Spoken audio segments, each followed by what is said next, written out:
ታቦታት ወደ ጥምቀተ ባሕር ለምን ይሄዳሉ? መቼ መሄድ ጀመሩ?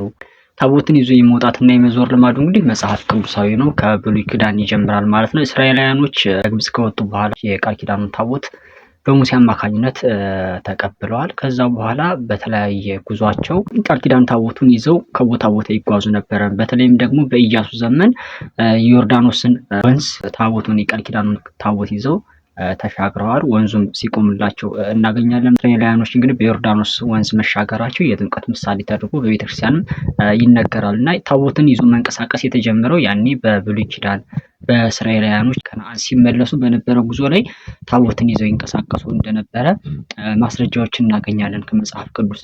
የጥምቀት በዓል በሀገራችን ሲከበር እየኖረ ነው። ነገር ግን አከባበሩ የነበረው ቀድሞ የነበረው አሁን ላይ እንደነበረው አልነበረም።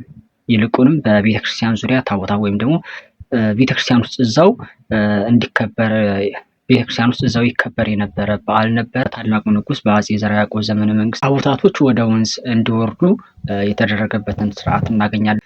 ንጉሱ በዓሉ ይበልጥ እንዲደምቅ ህዝቡም ደግሞ በአንድነት እንዲያከብረው ታቦታቱ ወደ ወንዝ ወይም ወደ ባህረ ጥምቀት ወርደው እንዲያድሩና በዛው ጥምቀቱ እንዲፈጸም ስርዓት ደንግገዋል። ይህ እስከዛሬ ድረስ የቀጠለውን ከተራ የምንለውን እና ጥምቀት የምንለውን በዓል መሰረት አድርገው ከተራ የሚለው የመጣው ከዛ ነው። እዚያው በጥምቀቱ እንግዲህ እዛው ከወጡ በኋላ የዋዜማው ማለት ነው በ10 ወጥተው እዛው አድረው በማግስቱ እንዲመለሱ ተደርጓል። ዋዜማው ከተራ እንለዋለን።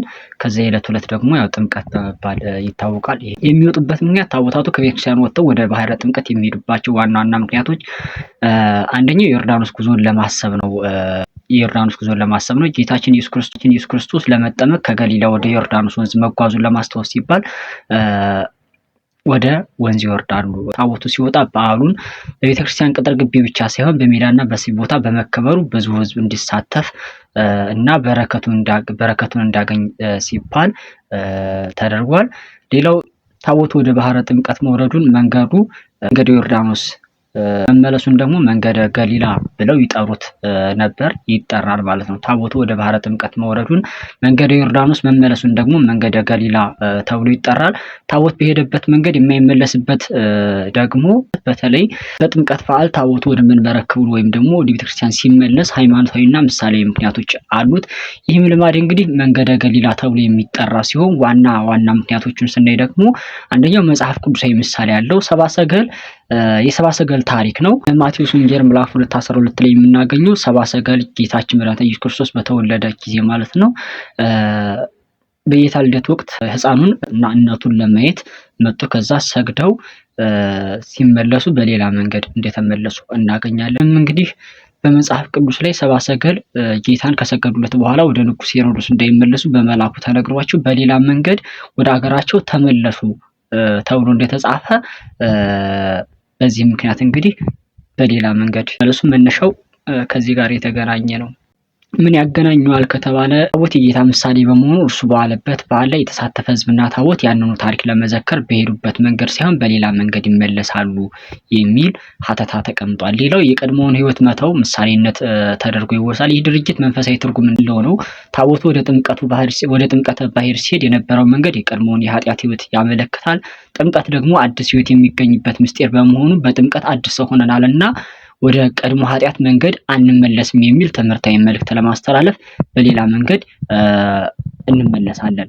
ሶስተኛው ለበረከትና ለምስክርነት ነው። ታቦት በሄደበት መንገድ ሳይሆን በሌላ መንገድ ሲመለስ በረከቱን ለማዳረስ ብዙ መንደሮችና ሰፈሮችን እንዲሳለምና በረከቱን እንዲያገኝ እድል ይሰጣል። በረከቱን ለማዳረስ ብዙ መንደሮችና ሰፈሮችን በማዳረስ ህዝቡ በቤቱ ደጃፍ ሆኖ ታቦቱን እንዲሳለምና በረከቱን እንዲያገኝ እድል ይሰጣል። አራተኛው በዓሉን ለማራዘም ወይም ደግሞ በዓሉ ሰፋ ያለ መርሃ ግብር እንዲኖረው ነው። ጌታችን መድኃኒታችን ኢየሱስ ክርስቶስ በመጠመቁ ደስታችንን ለመግለጥ ማለት ነው ሰፋ ባለ መርሃ ግብር በዓሉን ለማክበር ሲባል ማለት ነው ይሄ ተደርጓል። በዓሉን የደስታ በዓል ነውና ለማሰብ ለማክበር ሲባል እንግዲህ ረጅም ሰዓት ወይም ደግሞ ሰፋ ያለ ጊዜ መርሃ ግብር እንዲኖር ታስቦ የተደረገ ነው። ሲሄድ ብዙ ጊዜ ካየን በአቋራጭ መንገድ ነው ታቦታት ወደ ባህረ ጥምቀት ወይም ደግሞ ወደ ዮርዳኖስ የሚወርዱት ወደ ታቦት ማደሪያ ሲመለሱ ግን ራቅ ባለው ወይም ደግሞ ረዘም ባለው መንገድ ተጉዘው ይገባሉ ማለት ነው። ወደ መንበረ ክብራቸው ይመለሳሉ።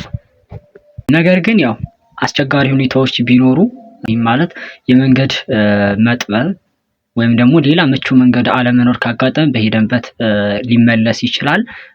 ነገር ግን እንደ ስርዓት እንደተለምዶ ማለት ነው በሌላ መንገድ መመለስ የተመረጠና የተለመደ ነው ማለት ነው። መንገደ ገሊላ የሚለው ስያሜ በጥምቀት በዓል ማግስት ጥር 12 ቀን ታቦታቱ ከጥምቀተ ባሕር ወደ መንበረ ክብራቸው ወይም ወደ ቤተክርስቲያን የሚመለሱበት ጉዞን የሚያመለክት መንፈሳዊና ታሪካዊ ስርዓት ወይም ደግሞ ስያሜ ነው። መንገደ ገሊላ የሚባለው በ11 ማለት ነው ጥር 11 የጥምቀት ዕለት የምንመለስበትን እሱ ማለት ነው መንገደ ገሊላ ተብሎ ይጠራል። ይህም እንግዲህ ከጥር 12 ቀን ወይም ደግሞ ከቃና ዘገሊላ ጋር የተገናኘ ሆኖ እናገኘዋለን። እንዴት ነው የሚገናኝ የሚለውን ለማየት እንሞክር። ዋና ምክንያቶችን ስናይ መጽሐፍ ቅዱሳዊ ታሪክ ነው። በቤተክርስቲያን ስርዓት መንገደ ገሊላ ወይም ደግሞ ቤተክርስቲያን አጠራር መንገደ ገሊላ የሚባለው ጌታ ጥምቀትንና ጾምን ፈጽሞ ወደ ገሊላ መመለሱና በዚያም በቃና ዘገሊላ የመጀመሪያውን ተአምር ማድረጉን ለማሰብ ነው። በማቴዎስ ወንጌል ምዕራፍ 3 ላይ ከተጠመቀ በኋላ ከዛ በማቴዎስ ወንጌል ምዕራፍ 4 ላይ ደግሞ ሳይውል ሳያድር ወደ ገዳመ ቆሮንቶስ እንደሄደ እናገኛለን። ጌታችን መድኃኒታችን ኢየሱስ ክርስቶስ ወደ ገዳመ ቆሮንቶስ ከሄደ በኋላ 40 ሌሊትና 40 መዓልት ጾመ። ከጾሙም በኋላ ማለት ነው ከተመለሰ ጾሙን ከጨረሰ በኋላ ሲመለስ ቀጥታ ሄደው ወደ ቃና ዘገሊላ ነው። ገሊላዋ ቃና በዛች መንደር ተገኝቶ የቃና ገሊላን ሰርግ ላይ ታድሟል በነ ዶኪማስ ቤት ማለት ነው። በዮሐንስ ወንጌል ምዕራፍ 2 ላይ የምናገኘው ታሪክ ነው።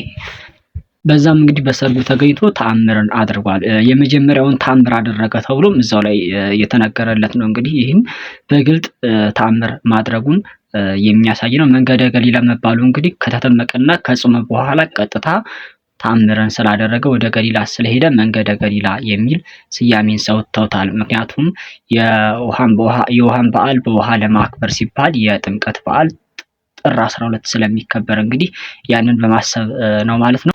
ቃና ዘገሊላ ጥር 12 ቀን ጌታችን መድኃኒታችን ኢየሱስ ክርስቶስ በገሊላ በምትገኝ ቃና በተባለች መንደር በሰርግ ቤት ውሃውን ወደ ወይን የለወጠበት ዕለት ነው።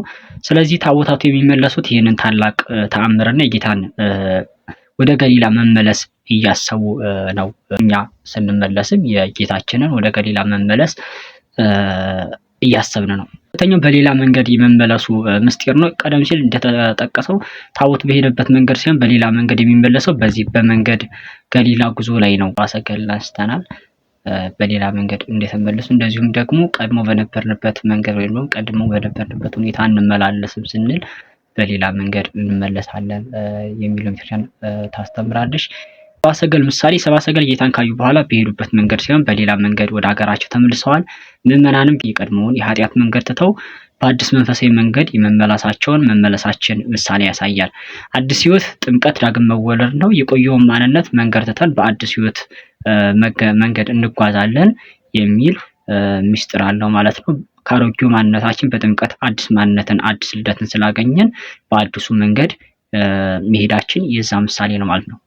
ታቦታት ወደ ጥምቀተ ባሕር መውረዳቸው በአፄ ዘርዓ ያዕቆብ አማካኝነት በሱ ውሳኔ ወይም ደግሞ ድንጋጌ የተጀመረ ነው።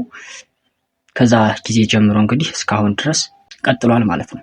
ታቦታት መውረዳቸው ከዛ ጊዜ ጀምሮ እስካሁን ድረስ የቀጠለ ሆኖ እናገኘዋለን። ደግሞ በቤተክርስቲያን ይትባል ታቦት ወደ ባህረ ጥምቀት መውረዱን መንገደ ዮርዳኖስ መመለሱን ደግሞ መንገደ ገሊላ ብለው ይጠሩት ነበረ። አሁን ላይ ግን በብዛት ስንጠቀመው አይስተዋልም ይህንን አጠራር ማለት ነው። በቀድሞው ግን የቤተክርስቲያን ትውፊት መሰረት ታቦት ወደ ባህረ ጥምቀት መውረዱን መንገደ ዮርዳኖስ መመለሱን ደግሞ መንገደ ገሊላ በማለት ሊቃውንቱ ይጠሩት ነበረ። እንኳን ለጌታችን ለመድኃኒታችን ለኢየሱስ ክርስቶስ የጥምቀት በዓል እንኳን አደረሳችሁ አደረሰን። መልካም የጥምቀት በዓል ይሁንላችሁ። መልካም በዓል።